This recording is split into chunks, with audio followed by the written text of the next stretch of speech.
हाँ, हम लोग आज स्टार्ट कर रहे हैं स्टैंडिंग वेव्स या स्टेशनरी वेव्स। अब तक जो हमने वेव्स पढ़ा था उसको बोलते हैं ट्रैवलिंग वेव्स, इसको बोलते हैं स्टैंडिंग वेव्स या स्टेशनरी वेव्स। इसको क्यों बोलते हैं स्टैंडिंग वेव्स, स्टेशनरी वेव्स, देखते हैं। ठीक है, इसमें क्या होता है कि स्टैंडिंग वेव्स इसको बोलते हैं, दूसरा नाम देते हैं स्टेशनरी वेव्स। स्टेशनरी वेव्स इस केस को स्टेशनरी इसलिए बोलते हैं कि इसमें क्या होता है, एनर्जी दो पॉइंट में फंस जाता है। एनर्जी दो पॉइंट में फंस जाता है।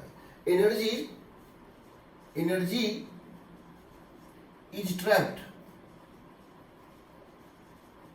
Between two points. दो पॉइंट के बीच में ट्रैप हो जाता है। इसमें रस्सी कुछ इस तरह से बनता है, इसमें एक एंड फिक्स्ड होता है, इसमें एक एंड कभी मूव नहीं करता है। उसको हम बोलते हैं, इसमें हो सकता है इस टाइप से हो, देखो एग्जांपल ले रहे हैं। इसमें क्या होता है, हो सकता है इसमें इस तरह से हो,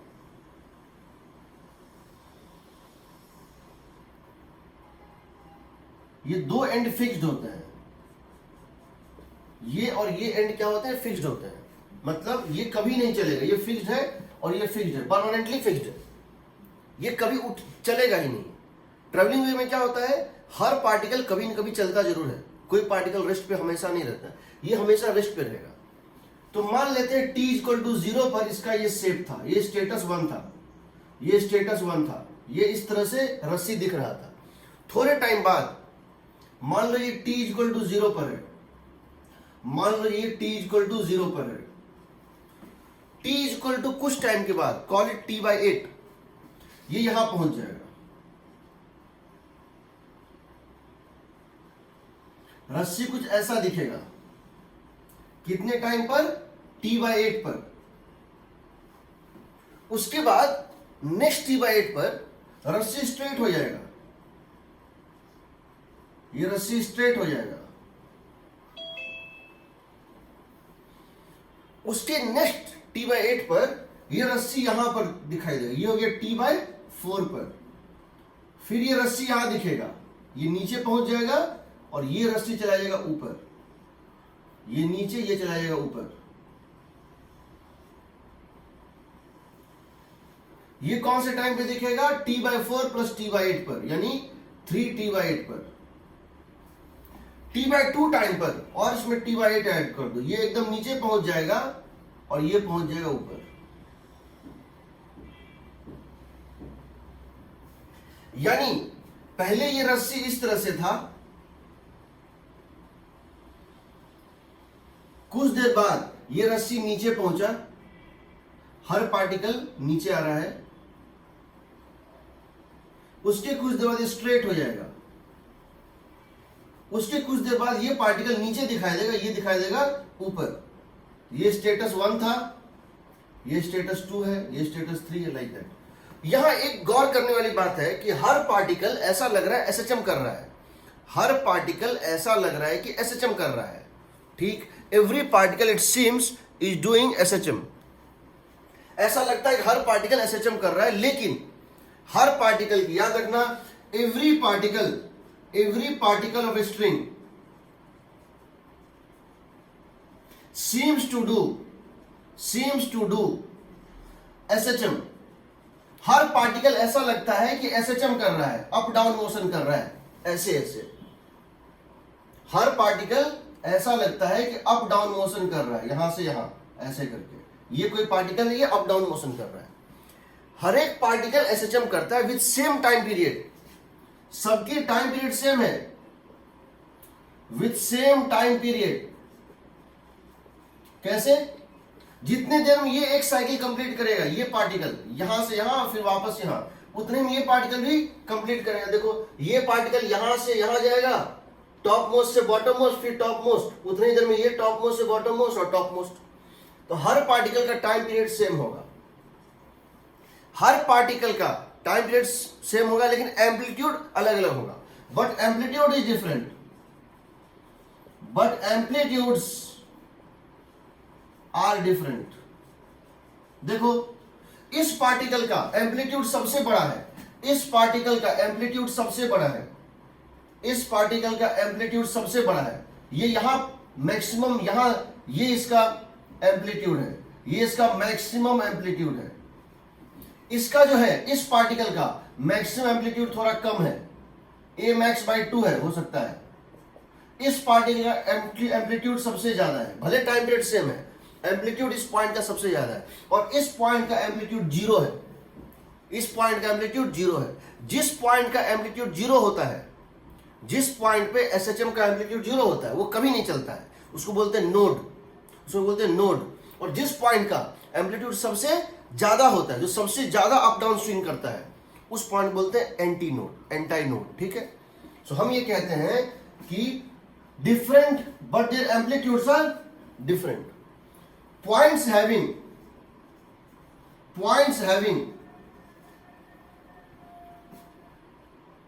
amplitude zero never moves and are called nodes। जो पॉइंट कभी मूव ना करे उनको नोड्स बोलते हैं। And points having maximum amplitude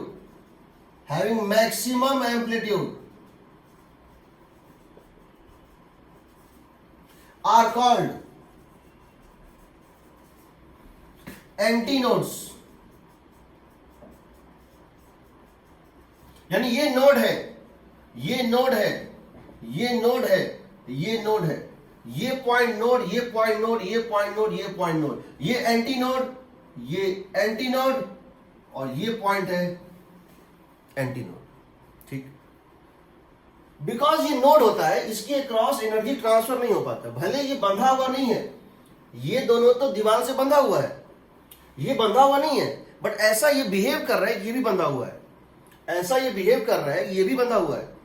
भले ही यहां से यहां तक ये और ये फिजिकली बंधा हुआ है, बट ये भी इक्विवेलेंटली बंधा ही हुआ है, भले यहां कुछ फिजिकली क्लैंप नहीं किया है, बट ये बंधा हुआ बिहेव करता है। दूसरी बात तो ट्रैवलिंग वेव में क्या होता है, कोई भी पार्टिकल हमेशा रेस्ट पे नहीं होता है। ट्रैवलिंग वेव और स्टैंडिंग वेव का डिफरेंस जो होता है, कॉलम बना के, वो तो हम नोट्स में शेयर किए हैं, देख लेना, फिर से चेक कर लेंगे भेजें कि नहीं। ट्रैवलिंग वेव में कोई भी पार्टिकल रेस्ट पे नहीं रहता है। ट्रैवलिंग वेव में कोई भी पार्टिकल, जो भी एक पार्टिकल के साथ हो रहा है वही दूसरे पार्टिकल के साथ होगा, इसलिए हर पार्टिकल का एम्पलीट्यूड सेम होता है, एनर्जी उसमें बढ़ता ही जाता है। एनर्जी यहां से स्टार्ट हो गया ट्रैवलिंग वेव में, वो इन्फिनिटी तक जाएगा, बट यहां पर एनर्जी ट्रैप हो जाता है, इन दोनों के बीच में एनर्जी फंस जाता है। इस चैम्बर में एनर्जी और इस चैम्बर में एनर्जी फंसा हुआ है, इस चैम्बर से इस चैम्बर में एनर्जी का ट्रांसफर नहीं हो रहा है। अब जरा एक चीज देखो, जब ये सारा पार्टिकल्स अपने पॉजिटिव एक्सट्रीम पे था, ये पार्टिकल यहां था, हम इसको इस तरह से भी समझ सकते हैं, अगर हमको इस वेव को समझना हो कि ये वेव दिखता कैसा है, हम ऐसा भी कर सकते हैं। अगर हम समझना चाहते हैं कि ये वेव दिखता कैसे है, तो हम एक एक्सपेरिमेंट इस तरह से कर सकते हैं। क्या कर सकते हैं कि हम क्या करते हैं, बहुत सारे स्प्रिंग ब्लॉक सिस्टम लेते हैं, हम बहुत सारे स्प्रिंग ब्लॉक सिस्टम लेते हैं, ठीक है, हम बहुत सारे स्प्रिंग ब्लॉक सिस्टम लेते हैं, ग्राउंड पे स्प्रिंग है, सबका मीन पोजीशन सेम है, सबका मास भी सेम है, और हम क्या करते हैं, ये इसका मीन पोजीशन है, ये सबका मीन पोजीशन है, सबकी मास सेम है और सबकी स्प्रिंग कांस्टेंट सेम है।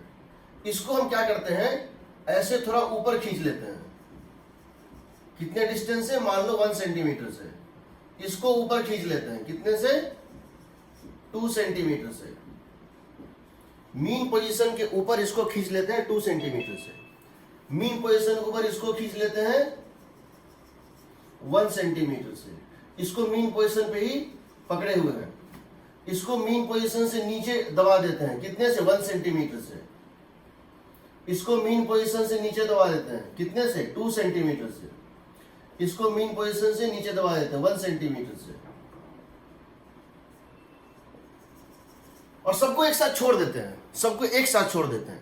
तो क्या सबकी टाइम पीरियड रहेगी सेम, क्योंकि सबका मास सेम है, सबका के सेम है, अंडर रूट ओमेगा के जो है सबका सेम है, सबका टाइम पीरियड सेम है, लेकिन मीन पोजीशन से इसको जब रेस्ट पे से छोड़े थे, इन सबको रेस्ट पे से छोड़ देते हैं, मीन पोजीशन से इसकी दूरी कितनी है 1 सेंटीमीटर, इसका एम्पलीट्यूड क्या होगा 1 सेंटीमीटर, इसका कितना होगा 2 सेंटीमीटर।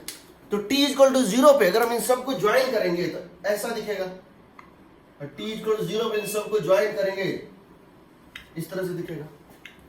कुछ टाइम बाद 30 डिग्री के फेज चेंज के बाद, 30 डिग्री के फेज चेंज के बाद सब अपने a/2 पे पहुंच जाएगा, या जो भी है। ये अगर ये यहां पे पहुंच जाएगा, अगर ये यहां पहुंच जाएगा 1/2 सेंटीमीटर, ये पहुंच जाएगा कहां पे 1 पे, तो ये कुछ देर बाद सब पार्टिकल इस तरह से दिखेंगे। कुछ देर बाद हमको सारे पार्टिकल इस तरह से दिखेंगे, जिसमें कि ये सारे पार्टिकल नीचे जा रहे होंगे और ये सारे पार्टिकल ऊपर जा रहे होंगे।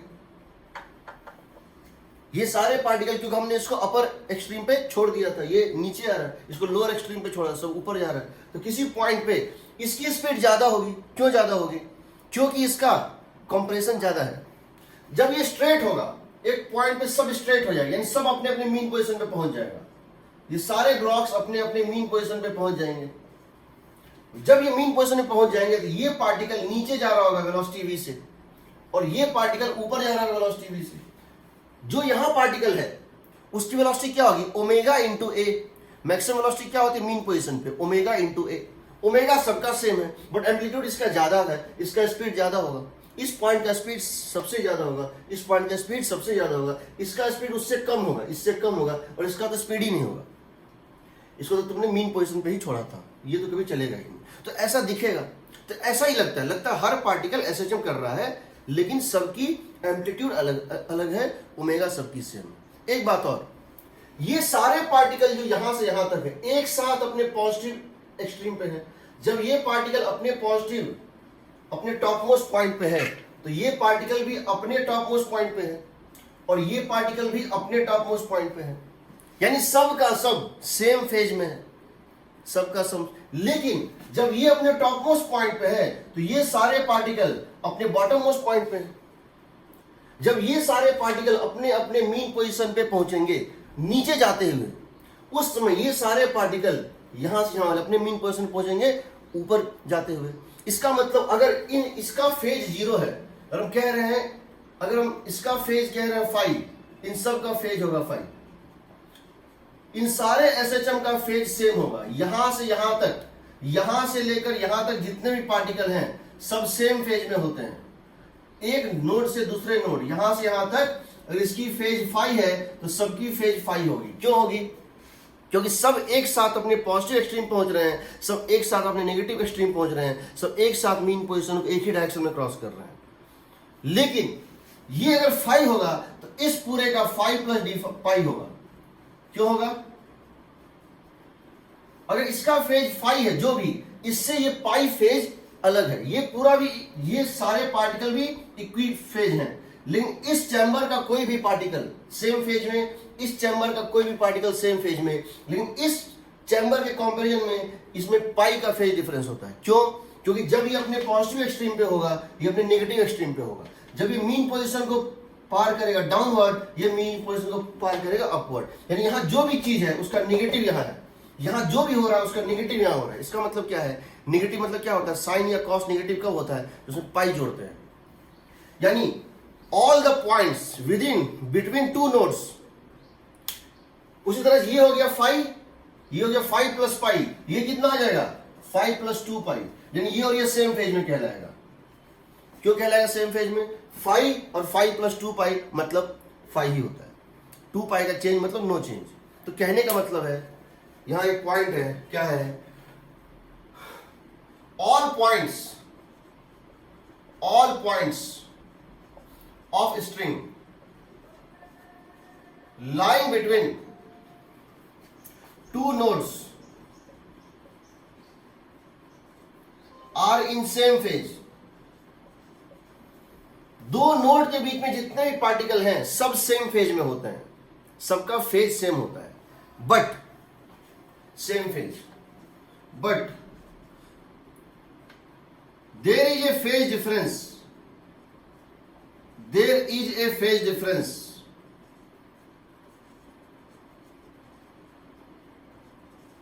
बिटवीन दिस लूप, हम इसको लूप बोलते हैं, नोड से नोड को लूप बोलते हैं, बिटवीन सक्सेसिव लूप्स। अगर आपसे ये पूछें कि ये पॉइंट 1 है, ये पॉइंट 1 है, ये पॉइंट 2 है और ये पॉइंट 3 है और ये पॉइंट 4 है, पॉइंट 1 और 2 और 3 में फेज डिफरेंस कितना है? 0। पॉइंट 2 और 3 में फेज डिफरेंस कितना है? 0। पॉइंट 1 और 2 में फेज डिफरेंस कितना है? पाई। पॉइंट 1 और 2 में फेज डिफरेंस कितना है? पाई। और इनके से मुझे पॉइंट 1 और 4 में क्या है? तो 0। समझ रहे हो? अब हम ये समझते हैं कि ये क्रिएट कैसे होता है और उसको डिराइव कैसे करते हैं और इससे क्वेश्चंस कैसे बनाते हैं। इसकी एनालिसिस हम बहुत अच्छे से करने वाले हैं, क्योंकि इसकी एनालिसिस को हम बाद में यूज कर लेंगे साउंड वेव्स में as it is Doppler effect, sorry organ pipe में। ऑर्गन पाइप में हम इसी को हम यूज करेंगे, फिर से रिपीट होगा, बट यहां पे क्या रहता है, वहां आसान होता है, 1 to 1 एक जैसा दिखता है सब कुछ। तो ये कुछ पॉइंट्स हैं, अभी इसको हम देखते हैं एनर्जी कहां से कहां ट्रैप होता है और क्यों ट्रैप होता है। एनर्जी कहां से कहां ट्रैप होता है और क्यों ट्रैप होता है वो भी देखेंगे, ठीक है। चलिए, तो हम क्या कर रहे हैं, हम बताते हैं how to create standing waves. How to create standing waves. Standing waves create करने का तरीका यह होता है कि दो वेव्स जो अपोजिट डायरेक्शन में चल रहे हो, वो जब इंटरफेयर करते हैं तो स्टैंडिंग वेव्स क्रिएट करते हैं। दो वेव्स जब अपोजिट डायरेक्शन में ट्रेवल कर रहे हो और वो दोनों जब इंटरफेयर करते हैं तो स्टैंडिंग वेव्स क्रिएट करते हैं। उनकी फ्रीक्वेंसी सेम हो और ये सेम। तो हम ये कह रहे हैं कि when two similar waves moving in the opposite direction interfere, they produce standing waves. They produce standing waves. अब तो देखते हैं, when two waves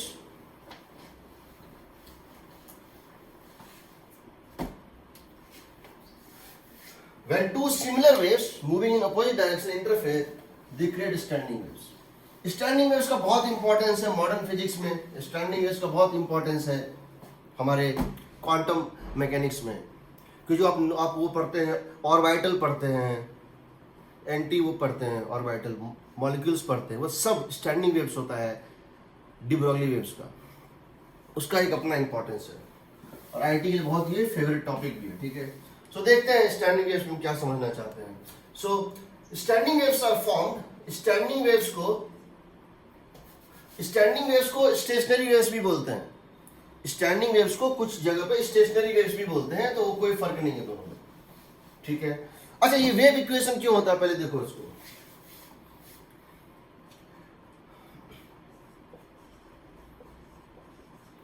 standing waves are formed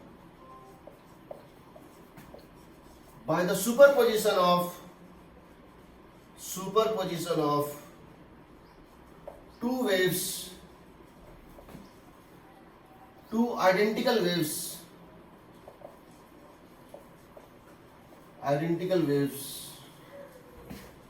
moving in opposite direction,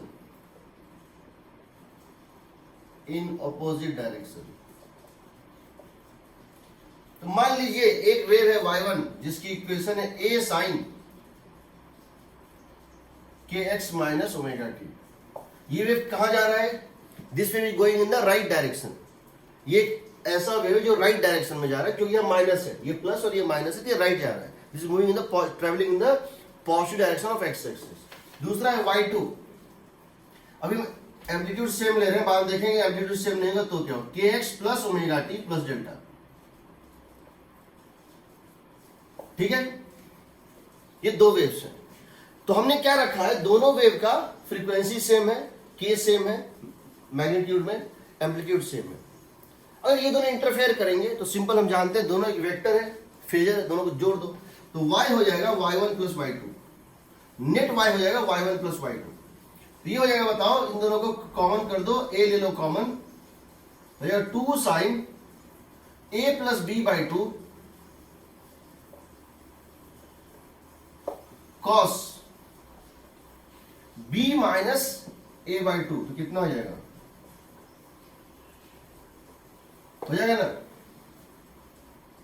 2 sin a plus b by 2 cos b minus a by 2 या a minus b by 2, ठीक है। हम कह सकते हैं ये जो है, अगर हम इस पूरे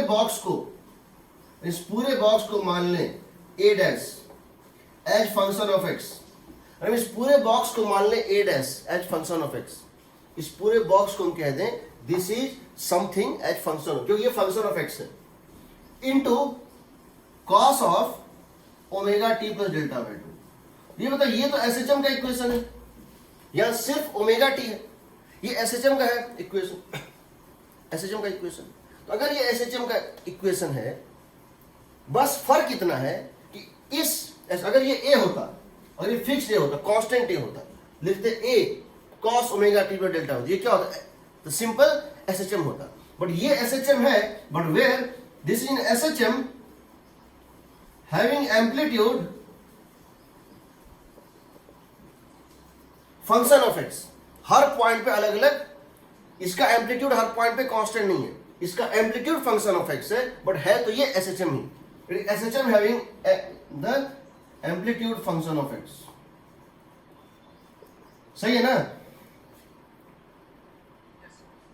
वो पॉइंट वो एक्स कोऑर्डिनेट जहां ये जीरो होगा, वो एक्स कोऑर्डिनेट जहां ये पूरा एंगल, वो एक्स कोऑर्डिनेट जहां ये पूरा एंगल मान लो पाई होगा, अगर ये पूरा पाई हो रहा है तो साइन पाई कितना होता है, 0, साइन पाई 0। तो जिस पॉइंट पे जो एक्स कोऑर्डिनेट सेटिस्फाई कर रहा है, ये पाई है, जिस एक्स कोऑर्डिनेट पे ये वैल्यू पाई है, वहां टाइम कुछ भी होगा, ये y 0 ही रहेगा। क्यों रहेगा 0? ये टर्म 0 हो गया, ये टर्म भले नॉन जीरो हो, -1 to +1, बट जब जीरो से मल्टीप्लाई होगा तो 0 ही होगा। इसका मतलब है कि ये जो दिख रहा है, ये जो है, ये साइन फंक्शन, तो ये m जो है, जिस पॉइंट पे ये वैल्यू, जिस पॉइंट पे पॉइंट्स वेयर साइन ऑफ, या इस तरह लिख दो kx plus delta by 2, points x,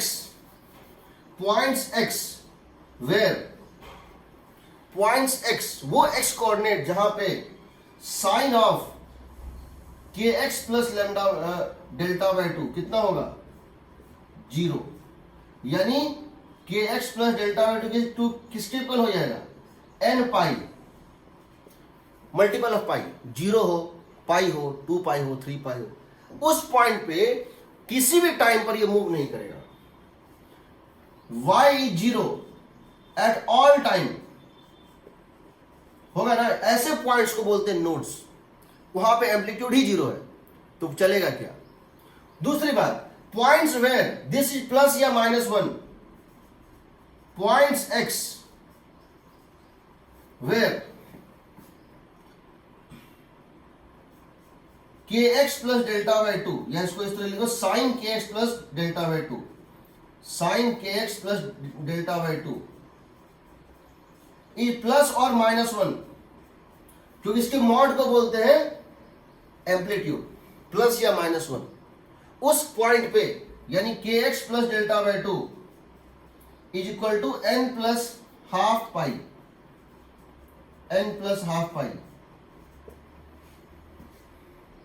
उन सारे पॉइंट्स पर ये मैक्सिमम होगा, हम कहेंगे ये y is so amplitude is maximum and that is called antinode.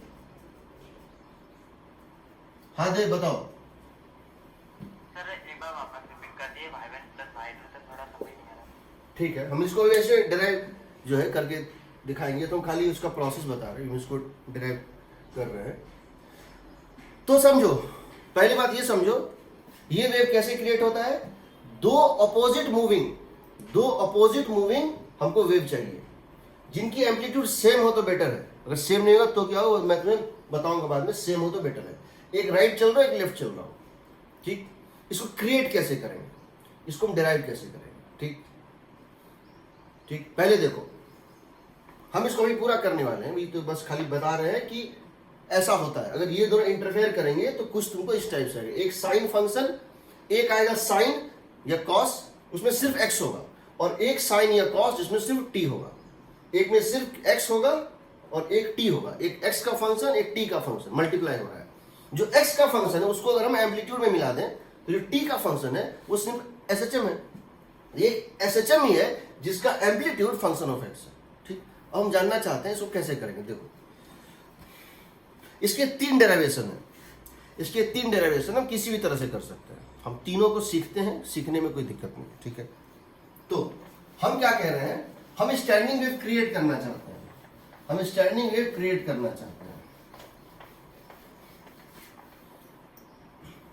सबसे पहले हम एक केस ले रहे हैं, standing waves on a string fixed at both and. एक रस्सी है मेरे पास, एक रोप है जिसका दोनों एंड फिक्स है। ठीक, एक रस्सी है जिसमें दोनों एंड फिक्स है, यानी दोनों एंड को हमने फिजिकली क्लैम्प किया हुआ है। क्या किया हुआ है? फिजिकली क्लैम्प किया हुआ है। हम जानना चाहते हैं standing waves on a string fixed at both and, fixed at both ends.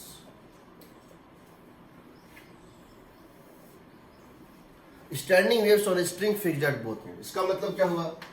ये एक रस्सी है जो इन दो दीवालों के बीच में फिक्स है। एक इलास्टिक रोप है जो इन दो दीवालों के बीच में फिक्स है। इसकी लेंथ है L और हमको पता करना है इस पे हम स्टैंडिंग वेव्स कैसे क्रिएट करेंगे। स्टैंडिंग वेव्स क्रिएट करने के लिए जरूरी है कि तुम्हारा दो अपोजिट गोइंग वेव हो, तो पहले वेव क्रिएट करोगे तब तो वो इंटरफेयर करेगा। तो हम क्या करते हैं, हम यहां पर एक ट्यूनिंग फॉर्क की मदद से या किसी इंस्ट्रूमेंट की मदद से एक वेव जनरेट करना शुरू करते हैं। तो वो वेव जनरेट करता जाएगा। एक यहां सोर्स लगाते हैं लेफ्ट एंड पे जो कि इसमें एक वेव जनरेट करेगा, या हम एक काम कर सकते हैं, ट्यूनिंग फॉर्क को यहां कहीं अटैच करके बजाना स्टार्ट कर सकते हैं। जो भी हम यहां पे एक वेव क्रिएट करते हैं, तो हम जो इसमें तुमको वेव दिखा रहे हैं वो बेसिकली एक पल्स दिखा रहे हैं, बट वो पल्स है नहीं, वो कंटिन्यूअस वेव है। तो उसमें वो क्रेस्ट दिखा रहे हैं। क्रेस्ट मतलब एक नया वेव, कोई वेव का एक पर्टिकुलर फेज।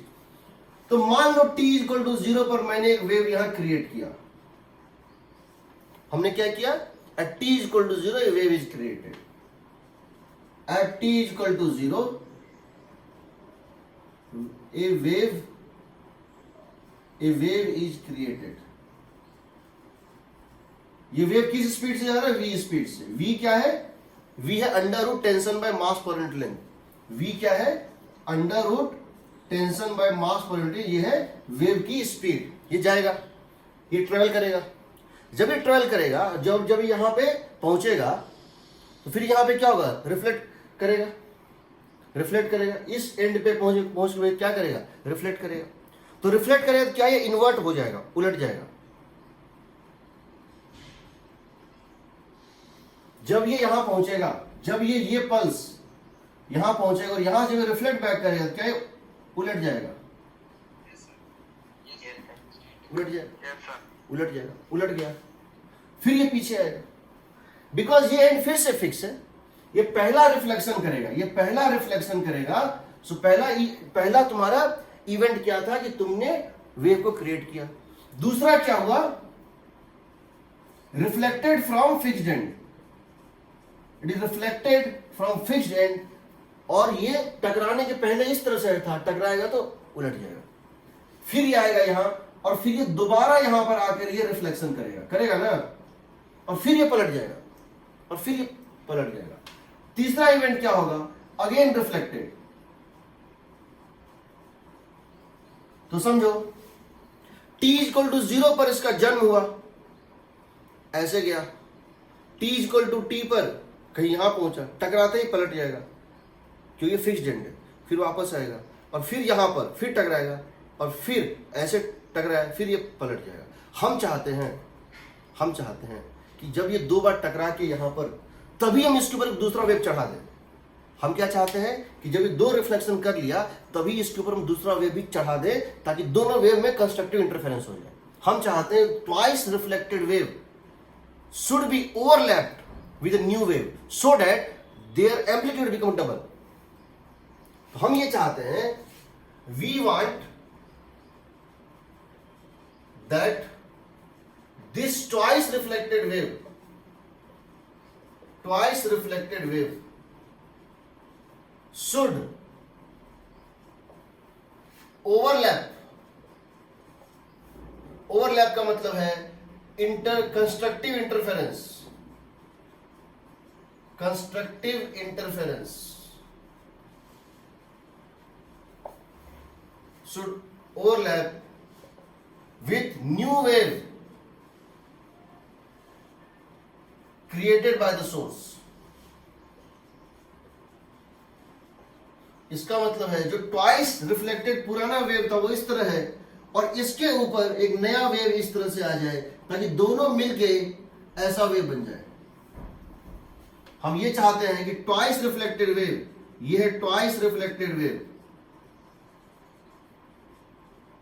और ये है न्यू वेव। इसका कंडीशन क्या होगा? इसका कंडीशन क्या होगा? ये कब होगा? पहली बात, ये कब होगा? इसको यहां से यहां जाने में कितना टाइम लगा? L by v. लौटने में कितना टाइम लगा?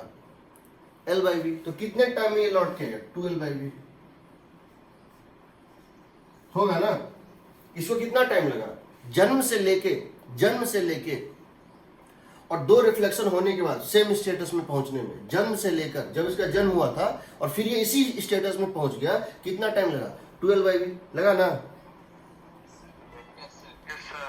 सोर्स का टाइम पीरियड है T, दोनों में क्या रिलेशन निकलना चाहिए ताकि वो ओवरलैप कर जाए, ठीक है, ताकि वो ओवरलैप। हम कह रहे हैं n टाइम्स ऑफ T, हम कहते हैं n टाइम्स ऑफ T, हम क्या कहते हैं कि किसका मल्टीपल क्या होना चाहिए? बताओ, किसका मल्टीपल क्या होना चाहिए? बताओ। या तो ये 1 times of L by v हो, या तो ये 2 टाइम्स हो। मान लो पहली बार ये छूट गया, मान लो पहली बार ये जब टकराया तो ये उसको देना भूल गया, तुम भूल गए, तुमने इसको ओवरलैप करना चाहा पर जब तक तुम इसको ओवरलैप कर रहा था ये निकल गया। अब क्या करोगे? फिर करोगे वेट, करोगे ना? फिर तुमसे छूट गया, कोई बात नहीं, वेट करो और तुम्हारे नेक्स्ट चांस कब मिलेगा? 3 टाइम्स 2L बाई वी। तो T होना चाहिए n times of 2L by v. यह है टाइम पीरियड ऑफ द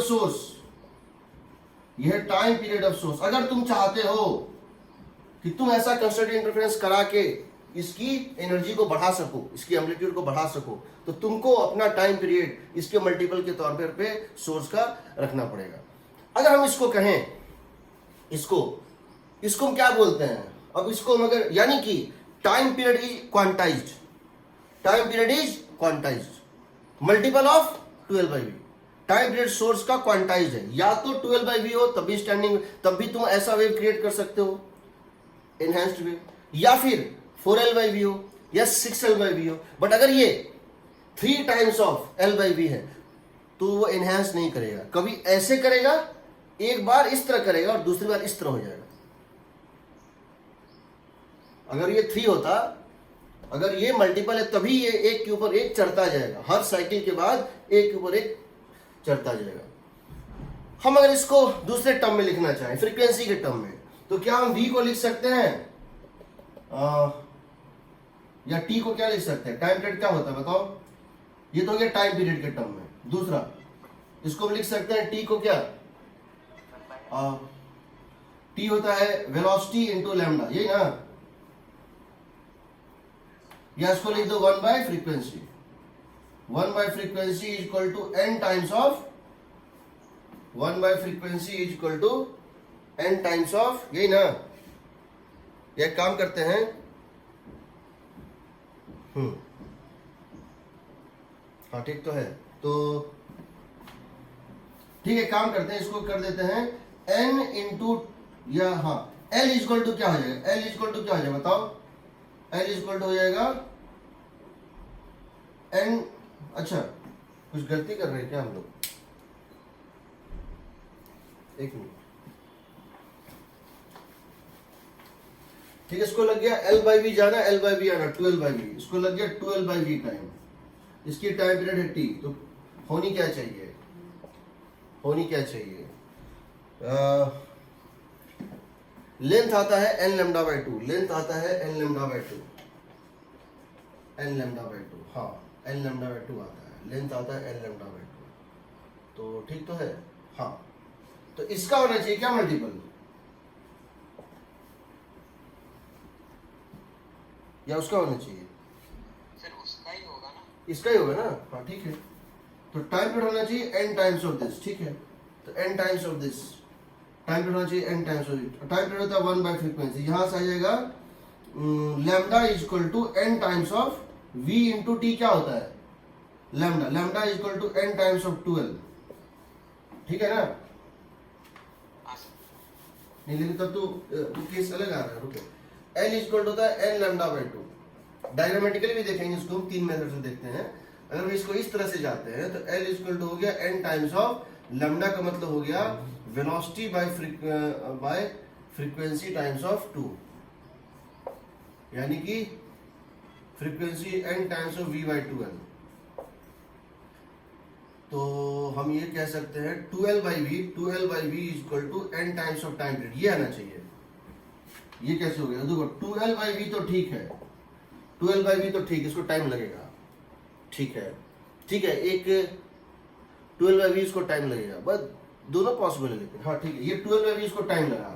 तो अगर इसी समय तुम चाहते हो ओवरलैप करे, तो इस टाइम पर कोई वेव इंटरफेयर करना चाहिए, किसी वेव को इंटरफेयर करना चाहिए। अगर ये 12 बाई वी है, L by v, L by v, तो इस समय किसी न किसी वेव का जन्म होना चाहिए, इस समय किसी न किसी वेव का जन्म होना चाहिए, यानी ये पहला वेव जन्म हो रहा हो या दूसरा हो या तीसरा हो, कोई ना कोई वेव उस समय जनरेट होना चाहिए। तो क्या ये एन टी होगा, क्या ये एन टी होगा, ये 12 एल बाई वी गया, एल बाई वी आया, 12 बाई वी टाइम में, जैसे 10 सेकंड में आया, मतलब 5 सेकंड में गया, 5 सेकंड में आया, 10 सेकंड पे आया, तो 10 सेकंड, और अगर इसकी टाइम पीरियड 2 सेकंड है, अगर इसकी टाइम पीरियड 2 सेकंड है और वो 10 सेकंड में लौट के आया अपने स्टेटस में, तो उस 10 सेकंड में ये 5वां वेव जनरेट कर रहा होगा ना। Yes sir. सर समझ में नहीं आया। बता रहा हूँ।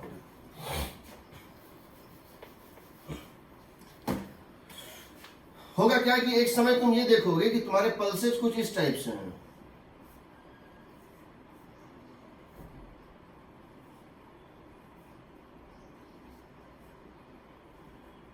ये होगा ना, ये सारे जा रहे हैं, ये सारे आ रहे हैं, होगा ना, समझ रहे हो। एक समय क्या होगा कि ये सारे पल्सेस जा रहे होंगे, ये सारे पल्सेस जा रहे होंगे और ये सारे पल्सेस लौट रहे होंगे। एक ग्रुप ऑफ वेव होगा जो जा रहा है और एक ग्रुप ऑफ वेव है जो इन्वर्ट होकर नीचे आ रहा है, यही ना, ठीक है। अब यहां पर बताओ, यहां पर जो तुम्हारा ये है, तुम चाहते हो कि इसके साथ हम एक कंस्ट्रक्टिव इंटरफेरेंस का एक वेव कराते हैं, हम चाहते हैं इसके साथ हम कंस्ट्रक्टिव इंटरफेरेंस का एक वेव कराते हैं, हम चाहते हैं इसके ऊपर एक वेव को ओवरलैप कराते हैं। अब ये वेव जो है बहुत पहले जनरेट हुआ था और ये वेव यहां से यहां तक जो आया था, इसको टाइम क्या लगा था, इस वेव को टाइम क्या लगा था, इसको लगा था 12 बाई वी, यही ना। हाँ सर। तो अगर 12 बाई वी से हम चाहते हैं कि ये यहां पे कंस्ट्रक्टिव इंटरफेरेंस करे, हम चाहते हैं 12 बाई वी करे, इसके इसको भी करना है, समझो, इसको भी करना है, फिर इसके बाद इसको भी करना है, फिर इसके इसको भी करना है। तो क्या हम कह सकते हैं इस 12 बाई वी को अगर हम टाइम पीरियड टी से इक्वेट कर दें, हम इस पहले अगर हम इसको टी से इक्वेट कर दें, तब तो ये कंस्ट्रक्टिव इंटरफेरेंस देगा ना। हाँ। अगर 12 बाई वी हो जाए 2 टाइम्स ऑफ टाइम पीरियड, इसका मतलब है कि जब ये वेव यहां से यहां तक गया और लौटा, जब ये वेव का जन्म हुआ था और ये लौट के यहां तक आया, उस बीच में इसने एक वेव और जनरेट कर दिया था,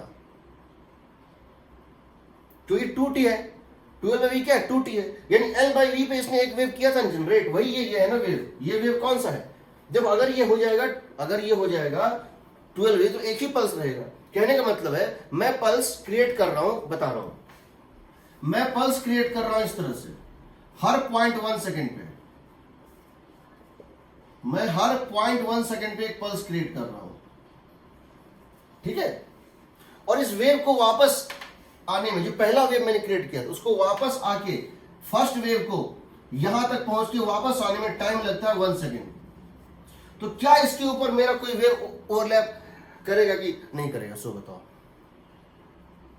अगर एक पल्स को जाके लौट के और फिर से इस स्टेटस में 10 सेकेंड लग रहा है, बट मेरा ओरिजिनल टाइम पीरियड 0.1 सेकेंड है, तो क्या जब ये 10 सेकेंड में यहां आएगा तो मैं 10वां वेव जनरेट कर रहा हूं? Yes sir. कर रहा हूं ना। अच्छा, मान लो कि ये 0.1 ना होता, ये 0.2 होता, तो क्या जब ये 10 सेकंड में 5 सेकंड जाना और 5 सेकंड आना जो ओवरलैप करेगा, तो क्या मेरा 5वां वेव इसके ऊपर ओवरलैप हो रहा है? हाँ सर। हो रहा है। और ये जो 4 बच गया जो अभी नहीं हो रहा है, वो होगा इसके बाद, क्योंकि जब 1.2 सेकंड होगा ना, और ये 0.2 है, ये 10 सेकंड पे मैंने इसके ऊपर ओवरलैप कर दिया। 1 सेकंड पे मेरा 5वां वेव इस पे ओवरलैप हो रहा था, 1.2 सेकंड पे ये जो वेव है जो इसके बाद आएगा यहां, उस पे होगा ओवरलैप, होगा ना। हाँ यस सर। तो बेसिकली इसका मतलब है कि हमको ये करना है कि 12/v को क्या करना है, n times of time period करना है। अगर हम इसको इस तरह से देखते हैं तो यहां से आ रहा है कि हमारा जो लेंथ है वो क्वांटाइज हो जाएगा। कितना हो जाएगा बताओ? n times of v into t क्या होता है? Lambda. Velocity into time period होता है लैम्डा/2। यानी क्या क्या पॉसिबिलिटी है समझो। एक पॉसिबिलिटी ये है, लेंथ कितनी हो? लैम्डा/2 हो, समझ रहे हो? एक पॉसिबिलिटी है लेंथ कितनी हो? लैम्डा/2 हो। दूसरी पॉसिबिलिटी क्या है? लैम्डा हो, समझ रहे हो? यहां से यहां तक की दूरी होती है लैम्डा/2 और यहां से यहां तक दूरी होती है लैम्डा/2। तो ये एक पूरा वेव है, ये पूरा वेव है, ये होता है लैम्डा। तो ये जो है ये कितना है? हाफ वेव में है, ये लैम्डा/2। ये हो गया लैम्डा, ये हो जाएगा length is equal to lambda. तीसरा पॉसिबिलिटी क्या है? अगर दोनों नोड है, अगर ये दोनों नोड है तो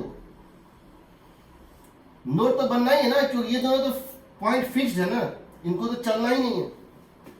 ये लेंथ कितना है? 3 लैम्डा/2। देखो लेंथ क्या आ रहा है? मल्टीपल ऑफ लैम्डा/2 आ रहा है। Yes sir.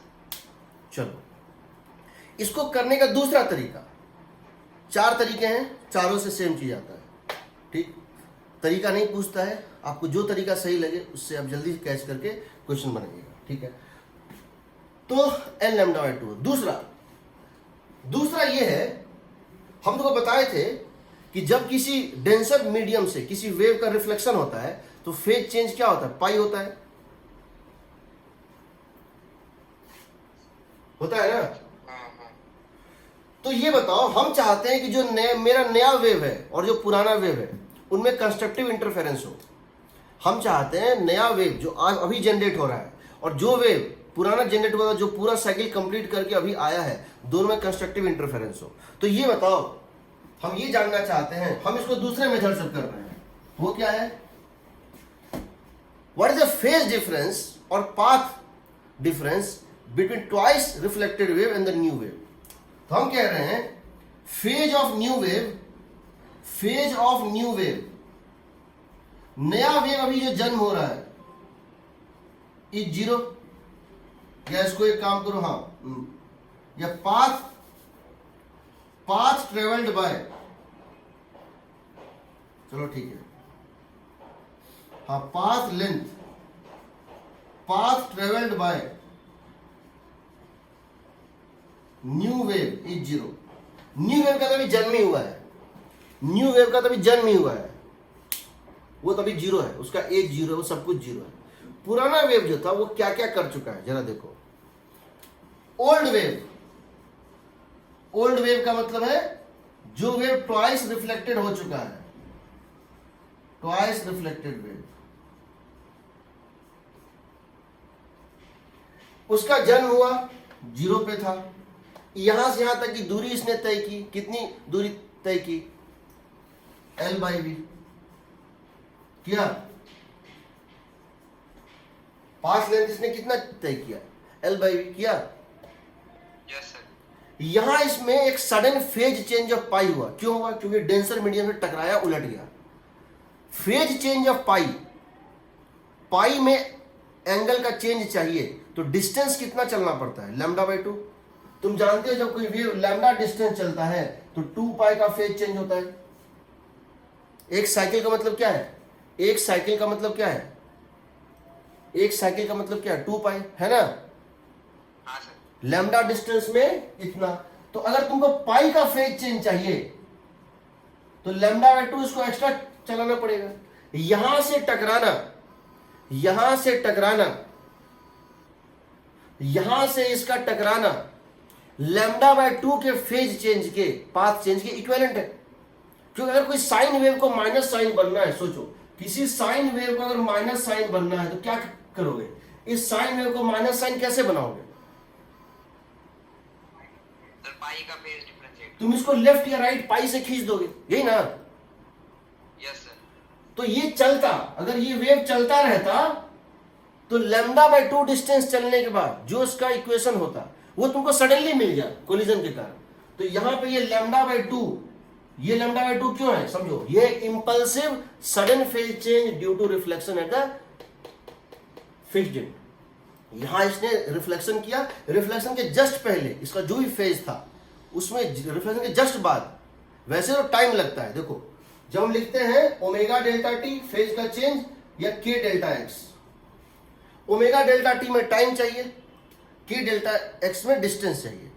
बट जब इंपल्सिव होता है ना, रिफ्लेक्शन होता है, तो बिना टाइम लगाए, बिना डिस्टेंस लगाए सडन चेंज होता है। तो यहां सडन चेंज हो रहा है लैम्डा बाई 2 का। लैम्डा बाई 2 हो गया L by V plus lambda by 2 plus यहां फिर से हुआ फेज चेंज। क्या इस फिक्स्ड एंड पे जब ये दोबारा रिफ्लेक्ट किया फिर से हुआ लैम्डा बाई 2, हाँ L by V plus lambda by 2। देखो L बाई V और L बाई V तो ये एक्चुअली चला था, L बाई V और L बाई V तो ये एक्चुअली एक्स्ट्रा लेंथ चला था कंपेयर्ड टू नए वेव के। नए वेव के कंपैरिजन में पुराना वेव L बाई V और L by V, sorry L और L, गलत कर रहा हूं, L और L, सॉरी पास लेंथ है ना L, ये L और ये L, ये तो एक्स्ट्रा चला था। ये L चला, ये L चला, ये तो एक्स्ट्रा चला था। लेकिन साथ में लैम्डा बाई 2 और लैम्डा बाई 2 जो है वो इनविजिबली इंपल्सिवली उसको मिला था यहां और यहां, क्योंकि दोनों फिक्स्ड बाउंड्री है। अगले केस जो फ्री बाउंड्री लेंगे तो एक पे लेंगे, एक पे नहीं लेंगे। ये इसका पाथ लेंथ है। अब तुम चाहते हो कि ये 0 पे था और इसका टोटल पाथ लेंथ कितना है? 12 प्लस लैम्डा। इसका पाथ लेंथ है 0, इसका पाथ लेंथ है 12 प्लस लैम्डा। हम चाहते हैं जो दोनों का डिफरेंस कंस्ट्रक्टिव इंटरफेरेंस करें। कंस्ट्रक्टिव इंटरफेरेंस तो इनकी मुझे पाथ डिफरेंस पहले बताओ कितनी हो गई? 12 प्लस लैम्डा। फिर से बता रहा हूं 12 प्लस लैम्डा क्यों हुआ?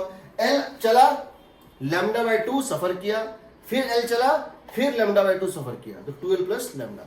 अगर तुम चाहते हो कि फिर से दोनों में कंस्ट्रक्टिव इंटरफेरेंस हो, जो नया वेव है और जो पुराना वेव है दोनों में कंस्ट्रक्टिव इंटरफेरेंस हो, तो कंस्ट्रक्टिव इंटरफेरेंस के लिए फेज डिफरेंस चाहिए होता है 2 पाई का मल्टीपल। कंस्ट्रक्टिव इंटरफेरेंस में फेज डिफरेंस चाहिए होता है 2 पाई का मल्टीपल, पाथ डिफरेंस चाहिए होता है लैम्डा का मल्टीपल। तो पाथ डिफरेंस अगर हम चाहते हैं दोनों में कंस्ट्रक्टिव हो, हम चाहते हैं दोनों में क्या हो? कंस्ट्रक्टिव इंटरफेरेंस हो, तो डेल्टा एक्स कितना हो जाएगा? एन लैम्डा होगा। यस सर, यानी 12 plus lambda is n lambda, यानी कि 12 plus lambda is equal to n lambda. इसका मतलब हो गया लैम्डा किसके इक्वल हो जाएगा बताओ? सॉरी एल कितना हो जाएगा? एन माइनस 1 लैम्डा बाई 2 होगा। सर कैमरा थोड़ा नीचे करो, नीचे का बोर्ड नहीं दिख रहा। तो यहां से एल कितना हो जाएगा? एन माइनस 1 लैम्डा बाई 2 होगा। यस, अब n तो एक इंटीजर है, n माइनस 1 लोगे तो स्टार्ट करोगे 2 से, 2 3 4 5, और n लैम्डा बाई 2 लिखोगे तो स्टार्ट करोगे 1 से, और n प्लस 1 लिखोगे तो स्टार्ट करोगे 0 से। ये तो सारे पॉजिटिव वैल्यू आने हैं, तो ये हो गया n लैम्डा बाई 2, वही केस जो पहले आया था, n लैम्डा बाई 2। ठीक, तीसरा मेथड डायग्राम मेथड, वो क्या कहता है? तीसरा मेथड देखो। तीसरा मेथड है कि क्या करो, डायग्राम को जनरलाइज कर दो। ये सबसे आसान मेथड होता है, डायग्राम को जनरलाइज कर दो। तीसरा मेथड क्या है कि डायग्राम को जनरलाइज कर दो। ये बताओ, तुम्हारे पास एक रस्सी है, उसका दोनों एंड फिक्स है, तो एक चीज तो फिक्स है। क्या फिक्स है? कि तुम्हारा वो दोनों एंड तो नोड होगा ही होगा, तुम्हारा वो दोनों एंड तो नोड होगा ही होगा, तुम उसको बदल नहीं सकते हो। ये तो तुम्हारे ऊपर एक कॉन्स्ट्रेंट है, तुम्हारे ऊपर एक बाहर से थोपा हुआ मजबूरी है कि तुम्हारा वो दोनों पॉइंट को नोड होना ही पड़ेगा, नहीं तो ये पॉसिबल ही नहीं वो दोनों पॉइंट मूव कर जाए।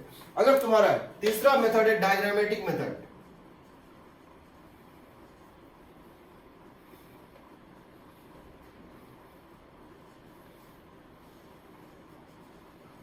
डायग्राम मेथड, इसमें क्या होता है देखो, इसका ये कहना है डायग्राम मेथड में कि तुमको पता है कि ये दोनों एंड फिक्स है, तुमको पता है कि ये दोनों एंड फिक्स है, ये नोड होना ही है और ये नोड होना ही है। जरा सोचो, इन दोनों को नोड रखते हुए तुम कैसा लूप डायग्राम बना सकते हो? इससे बेसिक तो कुछ नहीं बनेगा, इससे बेसिक तो कुछ नहीं बनेगा। कोई पॉसिबिलिटी है? ये है ना, ये नोड इनके बीच में एक एंटी नोड, ये इससे फंडामेंटल कुछ नहीं हो सकता है। This is the most basic first possibility है ना। इसके अलावा कोई पॉसिबिलिटी है? ये ऐसे, ये 4-5 डायग्राम, पूरे डायग्राम को सुपर इंपोज करने से ऐसा दिखता है, ऐसा दिखता है। ये नोड। दूसरा पॉसिबिलिटी क्या है? तो इसको नोड रखो, इसको नोड रखो। दूसरी पॉसिबिलिटी इसके बाद है कि एक नोड यहां भी बना दो, ऐसा और ऐसा। दिस इज नेक्स्ट पॉसिबिलिटी, होगा ना। यस। तीसरा, जो ये दोनों को नोड होना ही है, इसको दोनों को नोड रखते हुए हम कितने लूप बना सकते हैं? देखते हैं। ये यहां, ये यहां, ऐसा दिखे। ये हो गया नेक्स्ट पॉसिबिलिटी।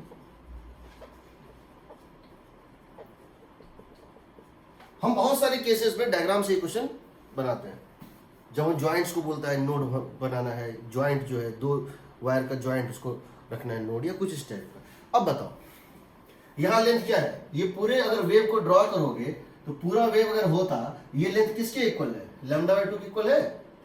Yes sir. ये बताओ, ये λ/2, ये λ/2, लैम्डा मतलब कितना हो गया? 2 टाइम्स ऑफ λ/2।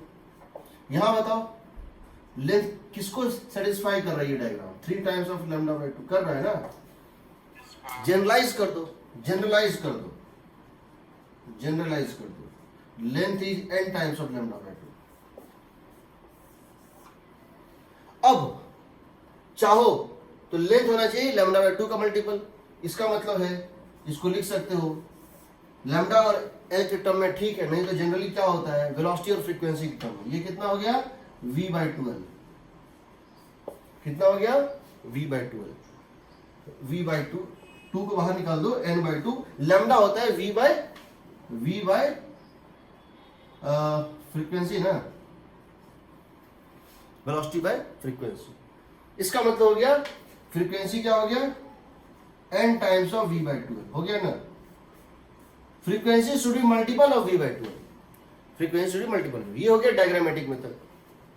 चौथा मैथमेटिकल मेथड, चौथा है मैथमेटिकल मेथड, जहां हम इक्वेशन भी निकालेंगे और पूरी जो है चीज देखेंगे कैसे हमको क्वेश्चंस बनाने हैं, क्वेश्चन का लैंग्वेज क्या होता है। तो चौथा मेथड ये डायग्राम मेथड है। इसमें हम डायग्राम बनाते हैं और जो डायग्राम हम खुद देखेंगे डायग्राम कैसे बनाते हैं, जो कॉम्प्लेक्स केसेस में भी, ठीक है। सो चलो, what we are now doing is that equation method. हम इक्वेशन पे आ रहे हैं।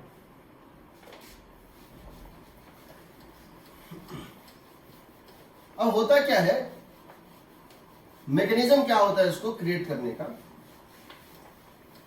कि आपका जो दो एंड है, आपका जो दो एंड है, जो एक्चुअली में लैब में इसको जो है करते हैं, ये एक फिक्स्ड एंड होता है और ये एक फिक्स्ड एंड होता है।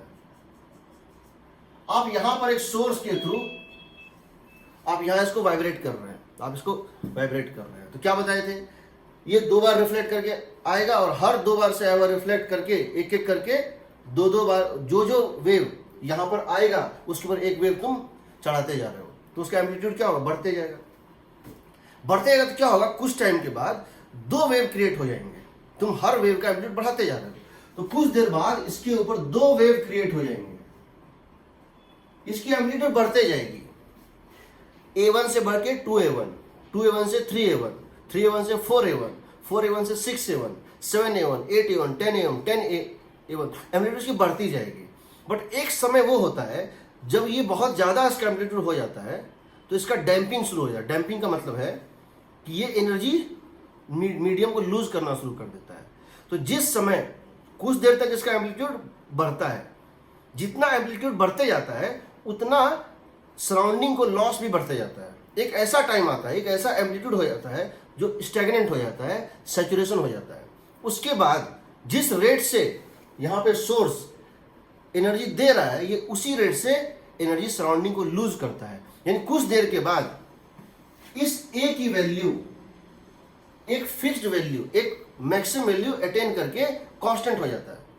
कहने का मतलब है एक टाइम के बाद तुमको यहां 2 वेव आता दिखेगा, एक ए से और एक ए से, ये राइट जा रहा होगा और ये लेफ्ट जा रहा होगा। ये ए वो वैल्यू है, होना तो ये चाहिए प्रैक्टिकली कि इसकी हमेशा वेव एनर्जी की बढ़ती जानी चाहिए इनफाइनाइट तक। बट रेजोनेंस में क्या होता है, कुछ देर डैम्पिंग शुरू होता है, हम डैम्प में देखेंगे ऑसिलेशन में, तो डैम्पिंग शुरू होता है। तो कुछ देर के बाद इसका एम्पलीट्यूड बढ़ेगा स्टार्टिंग में, बट कुछ टाइम के बाद इसका एम्पलीट्यूड एक सैचुरेशन वैल्यू अटेन कर लेगा। उसके बाद जिस रेट से यहाँ सोर्स इस सिस्टम को एनर्जी दे रहा है उसी रेट से ये लूज कर रहा होता है। तो एक कांस्टेंट मैग्नीट्यूड का एम्पलीट्यूड का 2 वेव तुमको एक अप और एक डाउन दिखाई देगा। और अब ये दोनों इंटरफेयर करेंगे स्टैंडिंग वेव क्रिएट करने के लिए। तो अब ये दोनों एक की इक्वेशन, ये मान लेते हैं x इक्वल टू 0 है और ये मान लेते हैं x इक्वल टू L है, ये x इक्वल टू 0 और ये x equal to L। After some time this amplitude is saturation amplitude.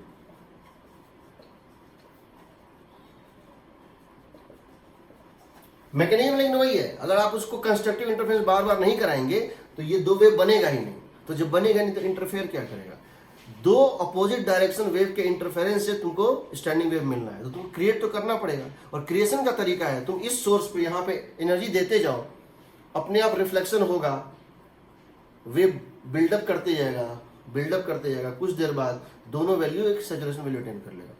बताओ, हाँ पूछो। सर तो आपने जो सबसे पहले जो वेव बताई थी हाँ। स्टार्टिंग में, जो स्टार्टिंग में बात करी, हाँ, हाँ। सैचुरेशन पे था, क्या था? तो वो सैचुरेशन पे वैसा दिखता है।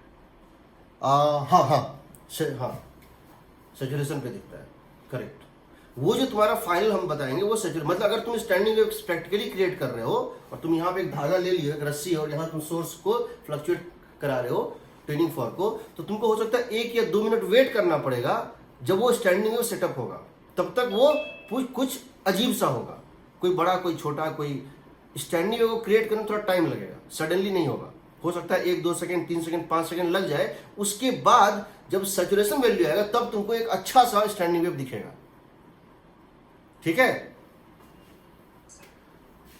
हम इसका इक्वेशन लिख रहे हैं, late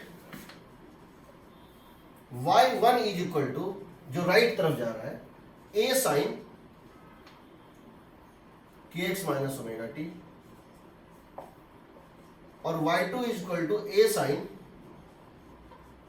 kx plus omega t plus delta. अब सवाल है ओमेगा सेम क्यों है? क्योंकि सोर्स सेम है। ओमेगा सेम क्यों? सोर्स सेम है। वेलोसिटी भी सेम है क्योंकि मीडियम भी सेम है, चाहे वो राइट जा रहा हो चाहे लेफ्ट जा रहा हो, मीडियम सेम है, स्पीड भी सेम है, इसीलिए के भी सेम है। सिर्फ एक फर्क है, एक का के राइट वर्ड जा रहा है, एक का लेफ्ट जा रहा है। यहाँ कोई डेल्टा मान लेते हैं सपोज। एम्पलीट्यूड क्यों सेम है? क्योंकि जब वो सैचुरेशन वैल्यू आएगा तो उसके बाद, सैचुरेशन वैल्यू के बाद जब ये पल्स आएगा और यहाँ से रिफ्लेक्ट करेगा और तुम यहाँ वेव सुपर ये करोगे, इम्पोज करोगे, इसकी एम्पलीट्यूड बढ़ेगी नहीं, क्योंकि जितना वो इम्पोज करके एनर्जी बढ़ाएगा वो लूज कर देगा सराउंडिंग, वो फिक्स हो जाता है। एम्पलीट्यूड भी सेम है।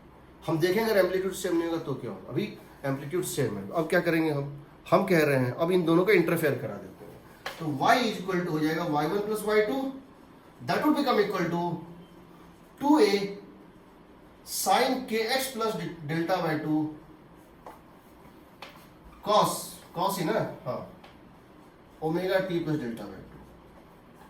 ये हमारा इक्वेशन आ गया, ये हमारा इक्वेशन आ गया y is equal to 2a sin kx plus delta y2 cos omega t plus delta y2। ठीक है, एग्रीड। अब यहां दो बाउंड्री कंडीशन है जिससे हम डेल्टा और इक्वेशन निकालेंगे, के और डेल्टा निकालेंगे। देखो कैसे। अब तुम समझो इस बात को, हमारे पास इस केस में जो बाउंड्री कंडीशन है, क्या होते हैं बाउंड्री कंडीशंस। बाउंड्री कंडीशन क्या है? पहला, at x is equal to 0, at x is equal to 0, ये तो फिक्स पॉइंट है ना, तो तुमको ये सेटिस्फाई कराना ही पड़ेगा। तुम चाहते हो ये धागा उठ के यहां पहुंच जाए 2 सेंटीमीटर, तो वो नहीं हो सकता है, फिजिकली पॉसिबल नहीं है क्योंकि ये बंधा हुआ है। At x is equal to 0, y should be 0,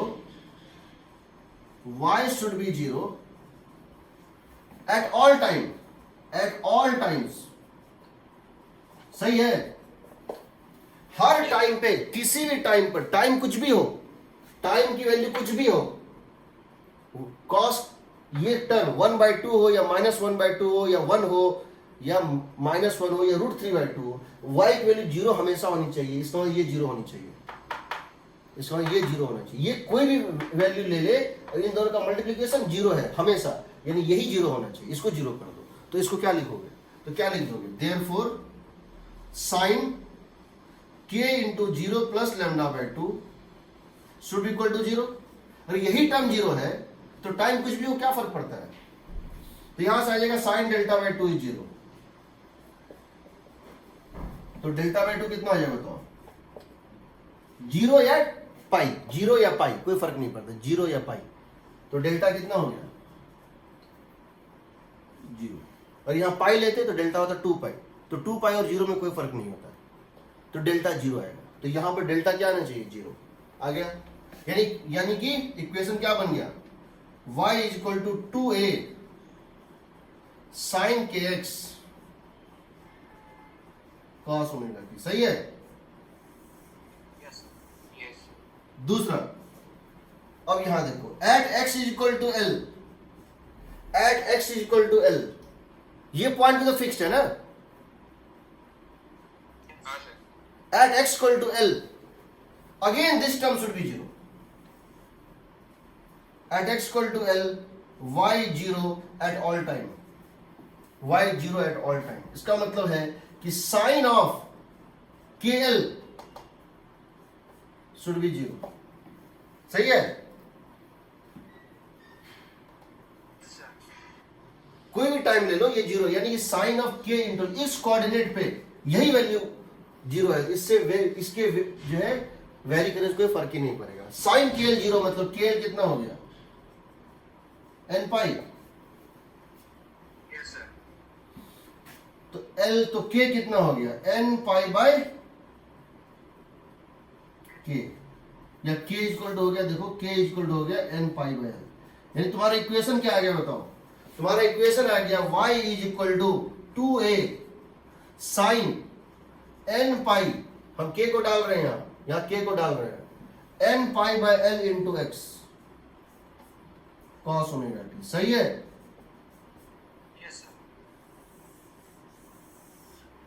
अब यहां तुम इसको किसी फॉर्म में लिख सकते हो, किसी भी, जिसके अब यहां k का वैल्यू क्या होता है? 2 पाई बाय लैम्डा। k का वैल्यू क्या होता है? 2 पाई बाय लैम्डा होता है ना।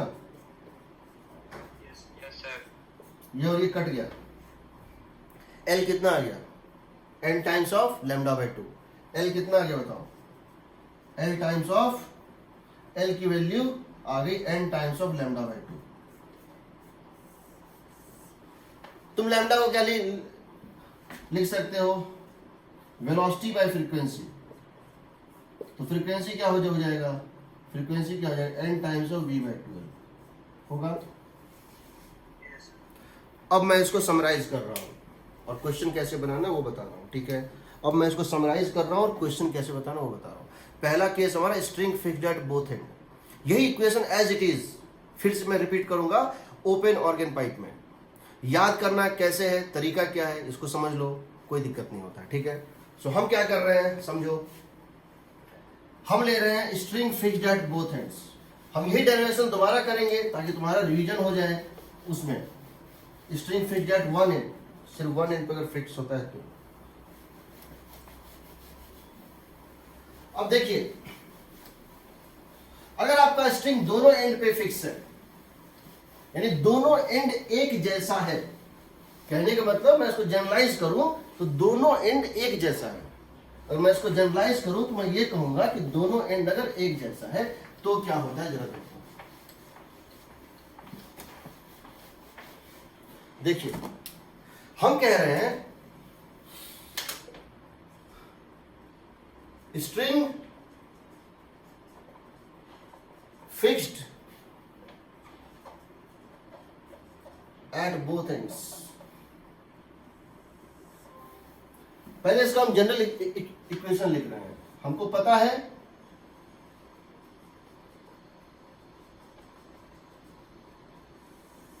ये x इक्वल टू 0 है जिसको नोड होना है, और ये x इक्वल टू l है और इसको भी नोड होना है।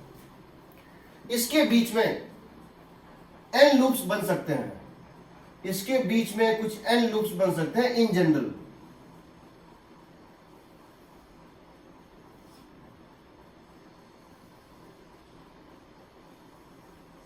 n लूप्स हैं, इसको हम बोलते हैं, इसको हम बोलते हैं, सर माइक ऑफ हो गया। हाँ, इसको हम बोलते हैं nth मोड ऑफ वाइब्रेशन। इसको हम क्या बोलते हैं, nth मोड ऑफ वाइब्रेशन।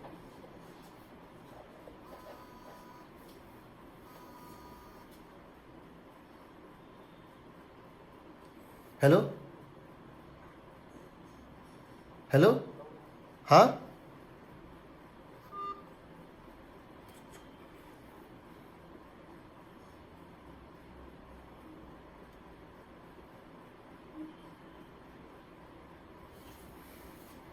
इसको हम बोलते हैं nth मोड ऑफ वाइब्रेशन। ठीक, यहां इक्वेशन होती है y is equal to 2a। 2a क्या है, 2a है, यहां a क्या है, amplitude of the interfering wave था, और 2a क्या है, amplitude of the antinode. a क्या था, amplitude of the interfering wave, a sin kx minus omega t और a sin kx plus omega T, यानी a जो था वो था amplitude of the individual waves, और 2a क्या है, maximum amplitude of the standing, यानी एंटी नोड पे जो होता है 2a। Sine n pi x by l, sine n pi x by l, यहां अगर n लूप बन रहा है, nth मोड है, यहां होता है n pi x by l into, अब यहां पर साइन ओमेगा टी दे सकते हो, कॉस ओमेगा टी, कुछ भी दे सकते हो। क्यों दे सकते हो, क्योंकि अगर हम इस पॉइंट को 0 मान रहे हैं, जब ये इस तरह से है, जब एसएचएम इस तरह से है, समझो, जब एसएचएम इस तरह से है, जब ये अपने मैक्सिमम पे था, ये इसको अगर हम टी इक्वल टू 0 मान रहे हैं तो कॉस फंक्शन बनेगा, बनेगा ना कॉस फंक्शन, क्योंकि टी इक्वल टू 0 पे हर पार्टिकल अपने अपने रेस्पेक्टिव प्लस पे था ना, प्लस मैक्सिमा पे ना, यह कॉस बनेगा। अगर हम, जब ये यहां स्ट्रेट था और ये ऊपर जा रहा था, एसएचएम में जो करते हैं, अगर ये स्ट्रेट था मीन पोजीशन पे और ऊपर जा रहा था, तब ये क्या बनता, साइन ओमेगा टी, समझ रहे हो ना। Yes sir. तो यहां पर साइन कॉस कुछ भी हो सकता है, वो मैटर नहीं करता, वो तो डिपेंड करता है। अगर हम इसको, ये एक एसएचएम हो रहा है, ये एक एसएचएम हो रहा है, और ये इसका मीन पोजीशन है, और ये यहां से यहां तक एसएचएम कर रहा है। जब ये मीन पोजीशन पे है, ऊपर जा रहा है, तो फेज क्या होता है, 0 होता है। जब ये मीन पोजीशन पे, जब ये अपने एक्सट्रीम पोजीशन पे होता है तो फेज क्या होता है, पाई बाय 2 होता है। जब ये अपने मीन पोजीशन पे नीचे जा रहा होता है तो फेज कितना होता है, पाई होता है। जब ये मीन पोजीशन पे सबसे लोअर होता है तो कितना होता है, 3 पाई बाय 2 होता है। इसके करस्पॉन्डिंग लिखोगे तो लिखोगे साइन ओमेगा टी, इसके करस्पॉन्डिंग लिखोगे तो क्या हो जाएगा, sign omega t plus pi by 2 cos omega T. इसके करस्पॉन्डिंग तो क्या लिख दोगे, माइनस साइन ओमेगा। इससे मैटर नहीं करता, ये तो सिर्फ इस पे मैटर करेगा, इससे हमको कोई मतलब नहीं है साइन है या कॉस है। साइन अगर हम दे रहे हैं इसका मतलब t इक्वल टू 0 पर, अगर हम यहाँ साइन लिख रहे हैं इसका मतलब t इक्वल टू 0 पे ये पूरा का पूरा रस्सी की स्ट्रेट था, है ना। Yes sir. और अगर हम t इक्वल टू दे रहे हैं, यहाँ दे रहे कॉस, इसका मतलब पूरा का पूरा रस्सी t इक्वल टू 0 पे इस शेप में था। और यहाँ दे रहे t इक्वल टू, यहाँ अगर दे रहे हैं माइनस कॉस ओमेगा टी, तो ये था। और अगर उसको दे रहे हैं कितना, minus sign omega T, minus sign omega T, यानी यहाँ पर था और ये नीचे जाना था, उससे मैटर नहीं करता है। एनर्जी उससे मैटर नहीं, कुछ भी मैटर नहीं करता, सिर्फ ये मैटर करता है इनिशियली क्या था। तो यहाँ पे तो कुछ भी दे सकते हो, साइन कॉस यहाँ मैटर नहीं करता। इसको देखो, मेन ये चीज है।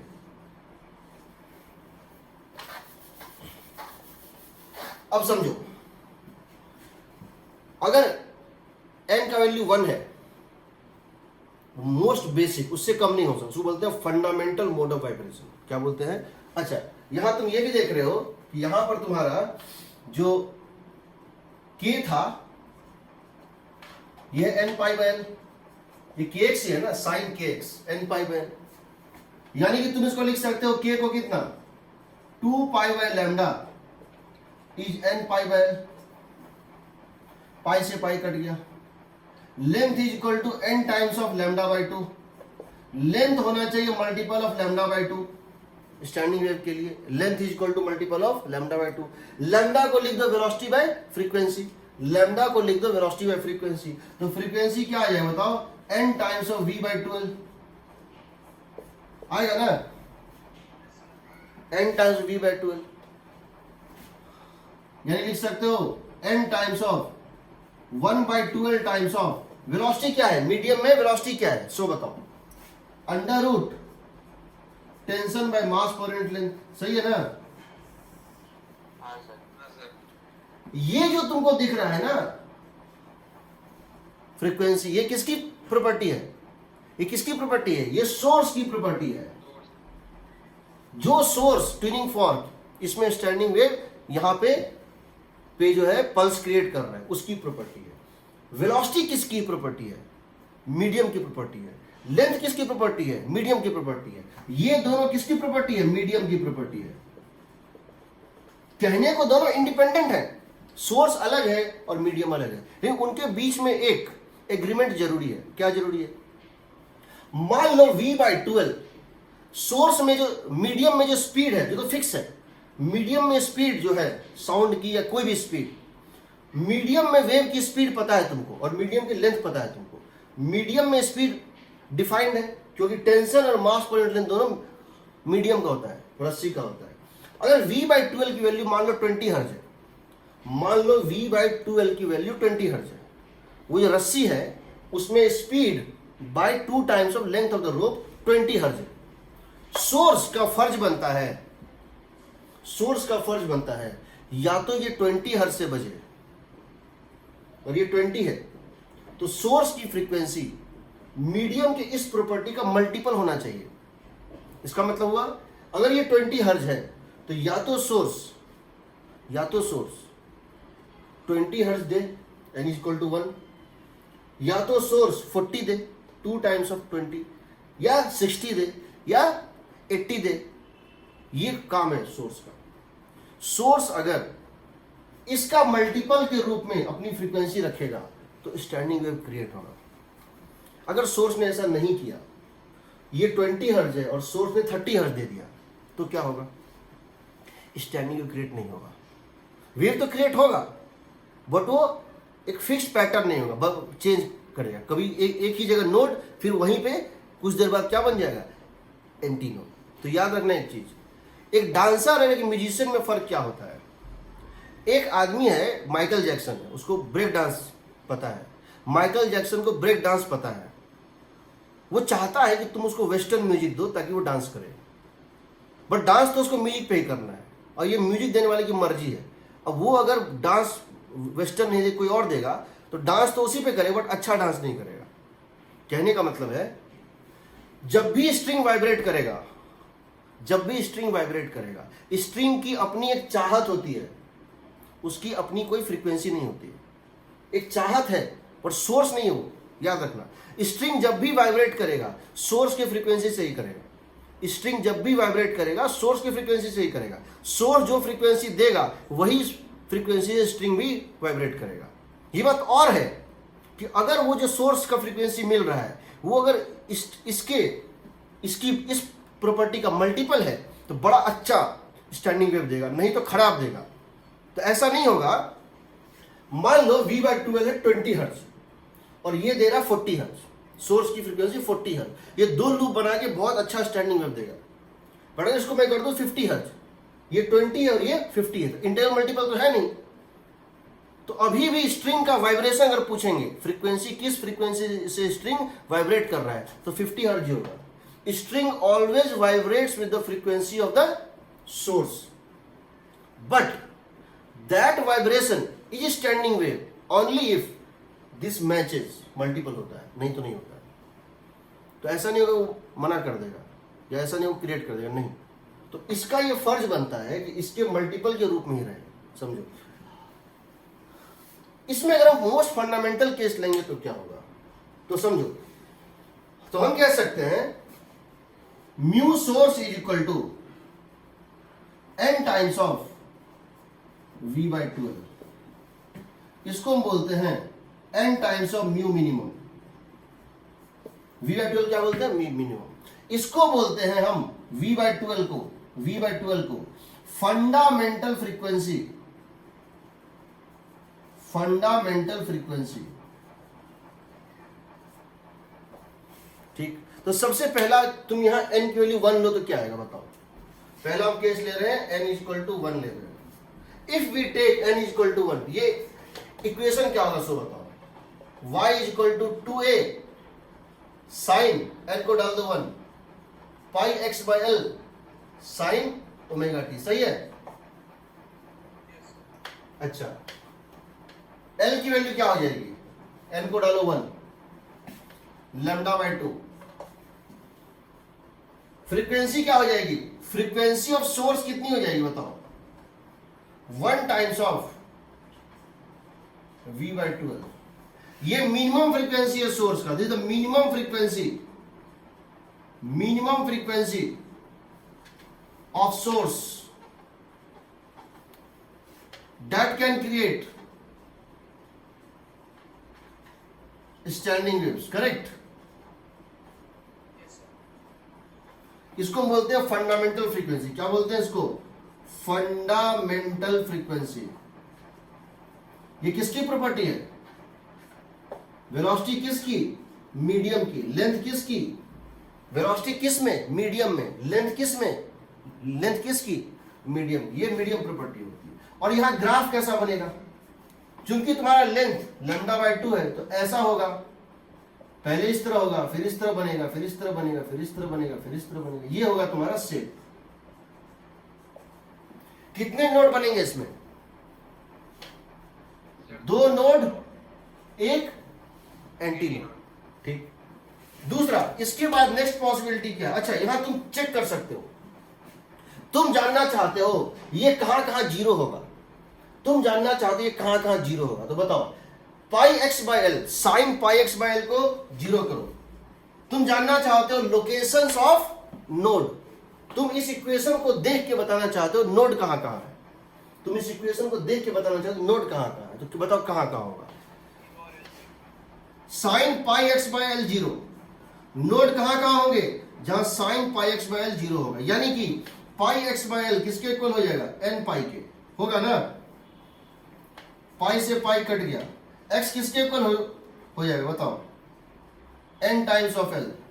एन को रखो जीरो, जीरो पे नोड है। एन को रखो 1, एल पे नोड है। एन को रखो 2, पॉसिबल ही नहीं है, क्योंकि एल से ज्यादा तुम जाओगे नहीं, क्योंकि लेंथ ही है, ठीक है। अब तुम जरा यहां देखो, सेकेंड केस लो, इसका नेक्स्ट केस लो। नेक्स्ट केस में तो क्या करना है, एन को डालना है 2। अब यहां हम डाल रहे हैं एन को डाल रहे हैं 2,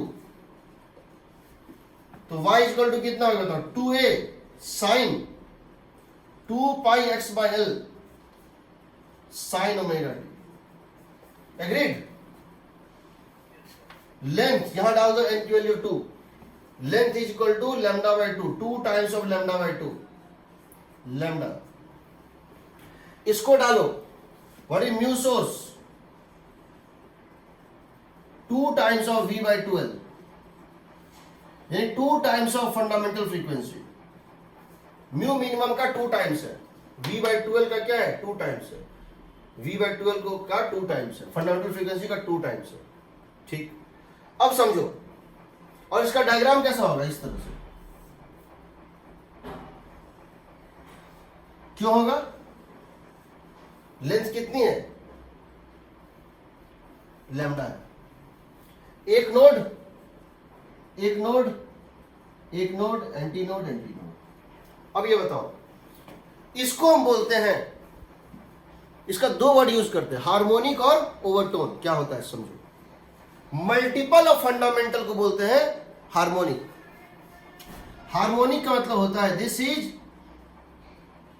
is called, this case is called second harmonic. Harmonic का मतलब क्या होता है, मल्टीपल ऑफ फंडामेंटल। हार्मोनिक का मतलब होता है मल्टीपल, किसका, ऑफ फंडामेंटल। ये होता है फंडामेंटल का कितना टाइम है, 2 टाइम्स है, तो इसको बोलेंगे सेकेंड हार्मोनिक। हार्मोनिक का मतलब मल्टीपल, याद रखना। 20 हर्ट्ज की फ्रीक्वेंसी है, फंडामेंटल फ्रीक्वेंसी है 20 हर्ट्ज, तो 180 हर्ट्ज को क्या बोलेंगे, अगर फंडामेंटल फ्रीक्वेंसी है 20 हर्ट्ज तो 180 हर्ट्ज को क्या बोलेंगे, कौन सा हार्मोनिक, 9th हार्मोनिक, याद रखना, इसको बोलते हैं हार्मोनिक। दूसरा देखो, सोर्स की मिनिमम फ्रीक्वेंसी जो क्रिएट कर सकती थी वो कितना था, v बाय 12। अगली फ्रीक्वेंसी क्या है, इसके ऊपर ये है, तो सोर्स की फ्रीक्वेंसी, सोर्स की जो अलाउड वैल्यू है फ्रीक्वेंसी की, उसको नीचे से ऊपर डालना शुरू करो। सोर्स की वो फ्रीक्वेंसी जो अलाउड है, सोर्स की वो फ्रीक्वेंसी जो स्टैंडिंग वेव क्रिएट कर सकती है, उसको असेंडिंग ऑर्डर में डालो। सबसे नीचे वाले फंडामेंटल को लो ग्राउंड फ्लोर, तो नेक्स्ट को बोलोगे first overtone. Allowed value above the fundamental, the rank of the allowed value above the fundamental is called its overtone. तो यहां इसको क्या बोलेंगे, फंडामेंटल के बाद ये पहला वैल्यू ना है, फंडामेंटल के बाद ये पहला वैल्यू है, तो इसको क्या बोलेंगे हम, फर्स्ट ओवरटोन। फर्स्ट ओवरटोन का मतलब समझ लो, rank of allowed value, rank of allowed value above fundamental. जैसे मान लो एक केस है, हम कह रहे हैं कि फंडामेंटल का 5th मल्टीपल, फंडामेंटल का 5th मल्टीपल, जैसे 5 टाइम्स, 10 टाइम्स, 15 टाइम्स, यही अलाउड वैल्यू है। किसी पर्टिकुलर केस में फंडामेंटल फ्रीक्वेंसी है 20 हर्ट्ज, नेक्स्ट वैल्यू जो अलाउड है 100 हर्ट्ज, नेक्स्ट वैल्यू अलाउड है 200 हर्ट्ज, समझ रहे हो ना। 20 हर्ट्ज उसका मोस्ट फंडामेंटल है, उसके बाद 5 के इंटीजर के, 5 का जो मल्टीपल इंटीजर उसके मल्टीपल में है, यानी सबसे मिनिमम वैल्यू है 20 हर्ट्ज। तो 20 हर्ट्ज को क्या बोलेंगे, फंडामेंटल बोलेंगे ना। उसके बाद जो अलाउड वैल्यू है किसी पर्टिकुलर इमेजिनरी केस में, यहां नहीं, उसके बाद जो अलाउड वैल्यू वो है 5 times of that, 100 hertz. 100 hertz को क्या बोलेंगे, first overtone but 5th harmonic. Overtone कौन सा, पहला। ओवरटोन कौन सा, पहला, क्योंकि 20 के बाद वही वैल्यू, उसके बीच में कोई वैल्यू नहीं अलाउड है, 20 के बाद वही value, so first overtone. Overtone में कभी मिसिंग वर्ड नहीं होगा, ओवरटोन में कभी कोई मिसिंग नंबर नहीं होगा, बट हार्मोनिक में पॉसिबल है। तो अगर 5 टाइम्स है, फिर ये है 200 हर्ट्ज को क्या बोलेंगे, second overtone and 10th harmonic बोलेंगे ना, 10th हार्मोनिक ये बोलेंगे। तो समझो इस क्वेश्चन को पूछने का कितना तरीका है, समझो। बोलेगा a string fixed at both ends is vibrating in 2 loops, a string fixed at both ends is vibrating in 2 loops. तो सीधे तुमको एक डायग्राम बना देना है। A string fixed at both ends is vibrating in such A way A string fixed at both ends is vibrating in such a way that it has 3 nodes and 2 antinodes. A string fixed at both ends is vibrating in such a way that its equation is y is equal to something sin 2 pi x by L sin omega t. यहाँ 2 pi x by L है, यानी ये यही same है. A string fixed at both ends is vibrating in such a way that the distance between a node and the next antinode, this distance, a string fixed at both ends is vibrating in such a way that the distance between node and antinode is lambda by 4. यहां क्या होता, यहां क्या होता between node and sorry, यह है L by 4. यहां क्या होता है L by 2. हाँ sir. A string fixed at both ends in vibrating in such a way that the frequency of the source is 2 times the frequency of the fundamental frequency. या a string fixed at both ends is vibrating in its first overtone. या string fixed at both ends is vibrating in its second harmonic. सबका मतलब एक ही है, सबका मतलब एक ही है. ठीक. तो यहां जो तुम देख रहे हो जो भी चीज, जब दोनों एंड सिमेट्रिकल होगा, कहीं भी जब दोनों एंड सिमेट्रिकल होगा तो ये चीज पूरा वैलिड होगा. और जब भी एक एंड अलग और एक एंड अलग होगा, एक एंड फिक्स्ड एक एंड फ्री, n की जगह n प्लस 1/2 आ जाएगा. n की जगह यहां भी, यहां भी, यहां भी, यहां भी, यहां ही n की जगह क्या आ जाएगा n प्लस 1/2. n की जगह क्या आ जाएगा n प्लस 1/2. हम इसको डिराइव करेंगे. हाँ सर, तो ये ओपन और क्लोज्ड ऑर्गन पाइप जस्ट. हाँ हाँ हाँ हाँ हाँ. ओपन का मतलब है, ओपन ऑर्गन पाइप मतलब ये हो गया, दोनों ओपन है. ओपन में क्या होता है, ये भी ओपन और ये भी होता है ओपन. ठीक है ना. हाँ सर. दोनों एंड एक जैसा है. हाँ सर. सेम चीज. ये इस तरह बनता है, प्रेशर का नोड बनता है यहां फंडामेंटल में. ये बनता है प्रेशर का नोड, और यहां बनता है उसके सेकंड केस में प्रेशर इस तरह से बनता है, ऐसे बनता है. सेम फॉर्मूला, सब कुछ सेम इक्वेशन, सिर्फ यहां आएगा P, यहां क्या आएगा प्रेशर, चेंज इन प्रेशर, बाकी सब कुछ सेम आता है. ठीक है. तो याद रखना, अगर string fixed at one and है और एक एंड, अगर दोनों एंड पे स्ट्रिंग फिक्स हो, दोनों एंड पे स्ट्रिंग फिक्स हो, यानी ये नोड, बीच में क्या हो सकता है एंटी नोड. उस केस में अगर ये दोनों इस फिक्स्ड है तो उस केस में तुम्हारा n/2 n λ/2, length is equal to n λ/2. ठीक. अगर दोनों एंड फ्री होता और बीच में क्लैम्प कर देते, इसको बीच में क्या करते, कील ठोक देते, और अब इसको ऐसे ऐसे करते, तब भी यही होता, length is equal to n λ/2. समझ रहे हो ना. Yes sir. तो देखेंगे, हम सबको करेंगे, तो ये चीज होता है. ठीक है. अब देखो, स्क्रीनशॉट ले लें. हाँ ले लो. अभी इसमें वैसे इसको सब कुछ, हाँ सर, हो गया. अब देखो, तो तुमको क्वेश्चन एक तो ये हो गया. अब अगर हम इसी को अगर इस फॉर्म में देखें, किस फॉर्म में, तो हमको क्वेश्चन जब पूछेगा तो किस फॉर्म में पूछेगा नहीं पता होता है. हम क्वेश्चन जब पूछता है तो किस फॉर्म में पूछता है, कैसे इक्वेशन देके पूछता है, किससे पूछता है, वो उसकी मर्जी होती है. ठीक है. तो और तुम डायग्राम बनाओगे, डायग्राम हमेशा इस टाइप का एक लूप डायग्राम हमेशा बना लोगे तो क्वेश्चन बहुत आसान. जैसे आईटी का एक क्वेश्चन है, एक स्ट्रिंग दोनों एंड पे फिक्स है, एक स्ट्रिंग दोनों एंड पे फिक्स है, और उसमें आपने क्या किया है, एक स्ट्रिंग दोनों एंड पे फिक्स है और उसमें दो नोड के बीच की दूरी थी शायद 10 सेंटीमीटर. ठीक है. नेक्स्ट मोड में उसकी दूरी बन जाती है कितनी, n प्लस क्या बोलते हैं, नेक्स्ट मोड में उसका जो दूरी है दैट बिकम्स 8 सेंटीमीटर. इस तरह से दिया हुआ था. एक इन nth mode separation between node to node is मान लो 10 सेंटीमीटर। इन n+1th mode, next mode, node से नोड की दूरी हो गई मान लो 8 centimetre. Find length of the string.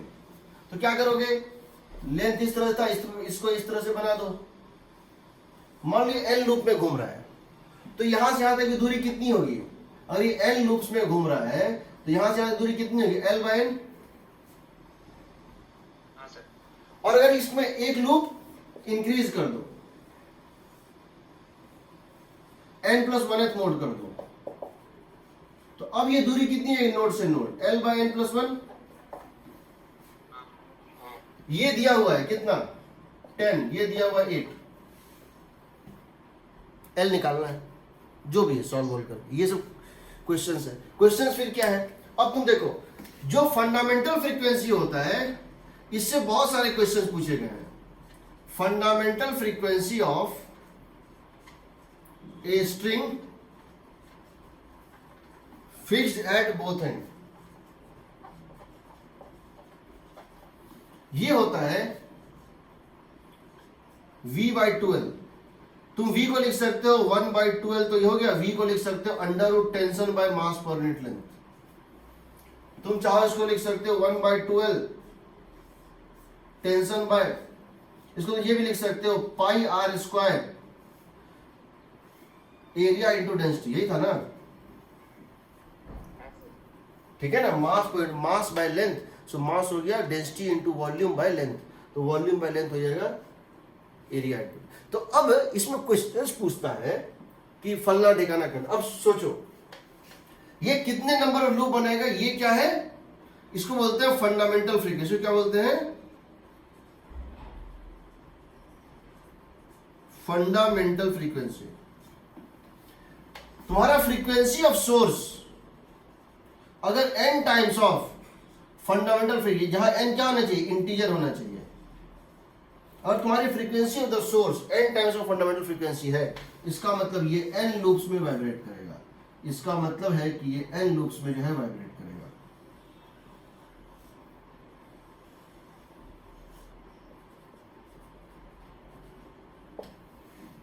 इसका मतलब क्या हुआ?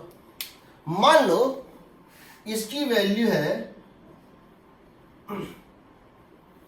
मान लो इसकी वैल्यू है 80 हर्ट्ज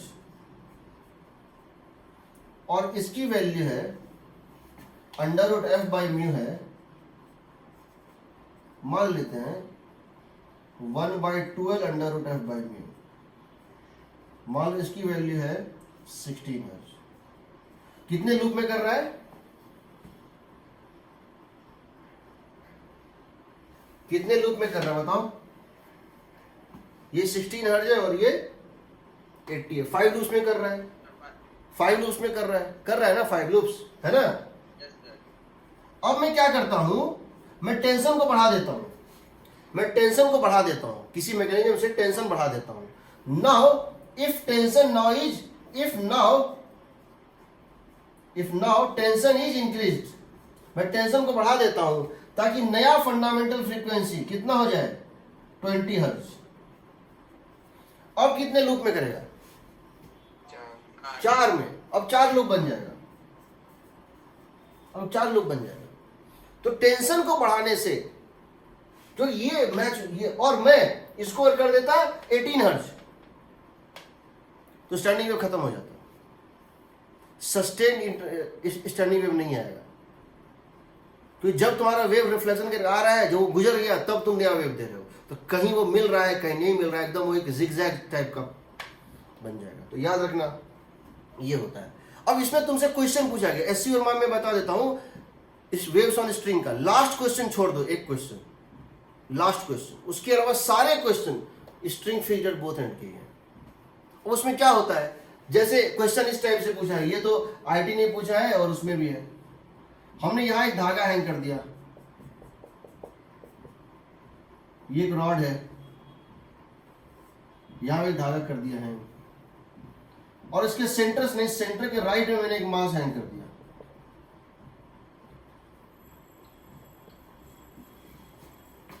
बताओ टेंशन इसमें ज्यादा कि यहां ज्यादा? टेंशन इसमें ज्यादा होगा कि इसमें ज्यादा होगा?